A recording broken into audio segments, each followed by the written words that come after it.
This is Hammer Striker here. Today we're going to talk about the Glock 26. This happens to be a Gen 4 9mm subcompact pistol. This one happens to be my EDC, so it does have a laser on it, and we'll go through and talk about the various features of this gun and its capabilities. So we'll start out with, of course it is unloaded. This gun is Glock's, up until very recently when they came out with the 42 and 43, it was their smallest gun. And it definitely does target the concealed carry market. It has a number of features that would fit well with the concealed carry market. Notably a relatively short grip with a magazine in it. You've got just about a 2-finger grip. And a relatively short footprint. It's a little bit bigger than the palm of your hand. It is a double stack, so the factory magazine that comes with it, comes with 3 if it's a Gen 4, holds 10 rounds.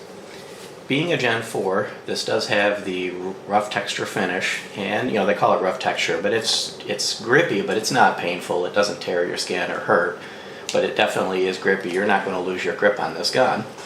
And it does come with interchangeable back straps. You have the gun without a back strap in its smallest form with the RTF texture, and then there's 2 back straps you can add. And it does have a little bit of a beaver tail, enough that once your hand's in there and you've got a proper grip on it, you're far enough away from the slide you're not going to get bit. It does have a reversible mag catch, this side, and you can reverse it over to this side. But as a note, if you decide to take advantage of the reversible mag catch, you do have to use Gen 4 magazines. The Gen 4 magazines have another cutout for the mag catch on the other side. If you leave it in its factory configuration, which is configured for a right-hand shooter, the Gen 3 and older magazines will work fine. It's only when you reverse it that you have to worry about that. The dimensions of this is 6.41 inches front to back. It's 4.17 inches top to bottom. It's 1.18 inches thick, so it's a relatively thin footprint, and like all Glocks, there's very few controls that stick out. And even the slide catch sticks out very little. In its configuration without the laser, it's 19 3/4 ounces. The laser adds a couple ounces. As you see it sitting here in my hand unloaded, it's 22 1/4 ounces. The subcompacts do have the dual recoil spring, and I'll show you that when I get it taken apart. And I will show you the one note about this laser. This is a Crimson Trace laser guard. It wraps around the trigger guard. Unfortunately, the subcompact Glocks, the 26, 27, don't have a front rail. So if you want to add an accessory such as a laser, you would either have to use something like this Crimson Trace, there's guide rod lasers, and there's lasers that replace the sight. I like this particular one because it makes a minimal change in the grip. There's just this little thing that sticks out here with a button in it. And when you grab it and you get a proper firing grip on it, the laser automatically comes on. So there's no extra buttons to flick or anything to remember, you just turn it on. The stock sights are the Glock U-Dot sights. And the sights themselves, the rear sight is drift adjustable and replaceable. The front sight is pinned, but it's pinned with a little bolt that protrudes from underneath the slide. So you can take the bolt out and replace the sight, but you can't adjust it.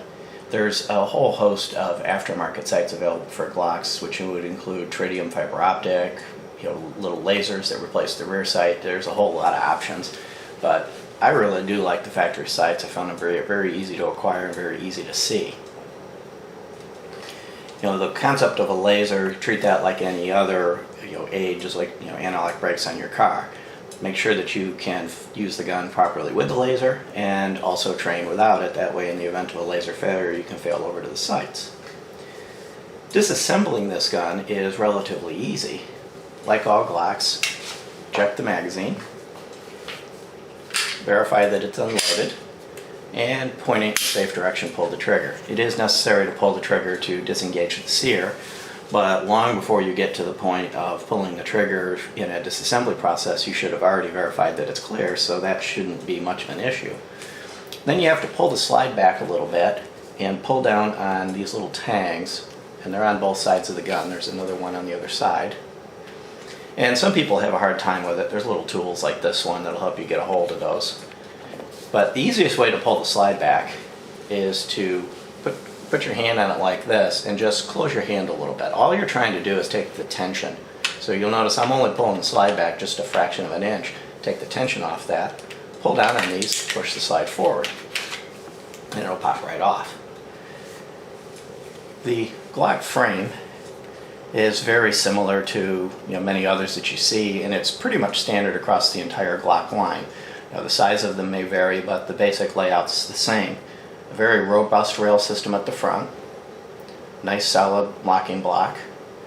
This mechanism is part of the striker block. This, as you pull the trigger, releases the striker block. And the trigger and sear assembly is back here. Now this particular one, I have done the 25-cent trigger job on it and polished the components that are associated with the sear. And some people will polish the entire thing from end to end. It's really only important to polish the parts that mate with the slide. And you have the rear rails. Other than that, you've got a relatively simple assembly that only has 3 pins to disassemble it completely. One back here that holds the trigger block in and also is used for the replaceable back straps. And then on the Gen 4s you have the 2 trigger assembly pins. The slide is relatively simple. As I mentioned, it does have a dual recoil spring that's captive. Very straightforward barrel. The rifling on this is polygonal, so you do have a little bit increased stability with the shorter barrel and less velocity loss due to the increased pressure management of the polygonal rifling. And it's 3.46 inches long. Due to the polygonal rifling, though, it's not advised to shoot any significant amount of bare lead through it. On the slide, you have the sear and the striker and the striker block. This pin, when actuated, moves out of the way of the striker and allows the striker to hit and prevents accidental firing. Overall, it's a very simplistic, very well designed, and very robust slide. Reassembling it's easy. Drop the barrel back in, drop the recoil spring back in, push it in, and there's a little shelf, kind of a moon-shaped shelf on here, and you just kind of wiggle a little bit, make sure it's seated, and the slide is reassembled. And then to reassemble the slide on the gun, just line up the rear guides, and you're ready to go. Now, as far as carry options, magazine options, both Glock and the aftermarket have really well supported this, as it's very definitely targeting concealed carry. So you've got the 10-round magazines that come with it, with the gun. Glock makes a plus extender, and you can see the plus on here, and there's also aftermarkets, but Glock actually makes these plus extenders as well. This is a +1, and it also acts as a pinky extender. And it'll take any Glock magazine and add 1 round to it. It happens to be on the 10-round magazine. And when it's in the gun, it gives you a bit of a 3-finger grip. Like all Glocks, it's interchangeable within the caliber. This is a 15-round magazine from a Glock 19. Fits in there perfectly. Now when you're using the longer magazines, it's a good idea to keep your finger off the magazine. You don't want to push on the magazine and torque it and possibly cause a malfunction. 17-round Glock magazine from the Glock 17. Fits right in there. And then of course you can have some fun. You can take what's often known as the fun stick. This is a 30-round magazine, happens to have a +1 on it. This is the original Glock magazine. This is made for the Glock 18, but it fits and functions perfectly in the Glock 26. It looks a little ridiculous with this long magazine hanging off this tiny little gun. But if you didn't think that was ridiculous enough, you can do one of these Korean drums, which also works perfectly. This holds 50 rounds. So there's lots of magazine options available for the gun. And there's a whole host of holster options. I tend to carry this predominantly as a pocket gun. So I use this DeSantis Nemesis pocket holster. Slides in. Now this one is upsized to take the laser.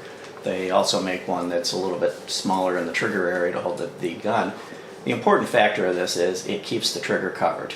Make sure that if you throw this thing in your pocket, that you make sure that the trigger is covered. On a Glock, there's no external safety. The trigger is the safety. If you're in there digging around trying to pull the gun and you get a hold of the trigger, you won't like the end result. This makes sure that doesn't happen, as well as keeping it upright in your pocket and somewhat obscuring the footprint. This grippy texture when you go to pull the gun will make sure that the holster stays in your pocket as you draw, and also allows it to be an inside the waistband. It'll kind of just hold up against your body and your belt and kind of grip there. So you can also use this as an inside the waistband holster. Other holster options, something like this DeSantis Pro Stealth.